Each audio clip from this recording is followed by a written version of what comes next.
ব্রাহ্মণবাড়িয়ার নাসিরনগরে অবৈধভাবে মজুত করা প্রায় ৫,০০০ লিটার জ্বালানি তেল জব্দ করেছে উপজেলা প্রশাসন।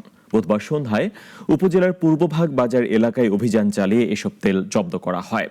উপজেলা প্রশাসন সূত্রে জানা গেছে, পূর্বভাগ বাজারের সেলিম এন্টারপ্রাইজে অবৈধভাবে বিপুল পরিমাণ জ্বালানি তেল মজুদের অভিযোগে ভ্রাম্যমাণ আদালত অভিযান পরিচালনা করেন।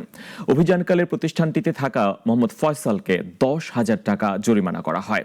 একই সঙ্গে দোকানে থাকা মোট ২৬টি ড্রাম থেকে জ্বালানি তেল জব্দ করা হয়। এর মধ্যে ২৪টি ড্রামে ২০০ লিটার করে এবং বাকি ২টি ড্রামে ১০০ লিটার করে তেল পাওয়া যায়। আমরা এখানে গোপন সংবাদ প্রাপ্তির মাধ্যমে আসছিলাম, এসে আমরা পাইছি যে টোটাল 30টা ট্রাঙ্ক পাওয়া গেছে, যার মধ্যে হচ্ছে 26টা ডিজেল, 26টার মধ্যে 24টা হচ্ছে আনুমানিক ধারণা করা হচ্ছে প্রতিটা ট্রাঙ্কে 200 লিটার করে আছে, আর 4টা মোবিল, টোটাল আমরা 30টা ট্রাঙ্ক পাইছি। আমরা এগুলা একজনকে আমরা গ্রেপ্তার করছি, পরবর্তীতে আমরা এগুলো যোগ্য তালিকা প্রস্তুতের মাধ্যমে পরবর্তী প্রয়োজনীয় ব্যবস্থা আমরা গ্রহণ করব।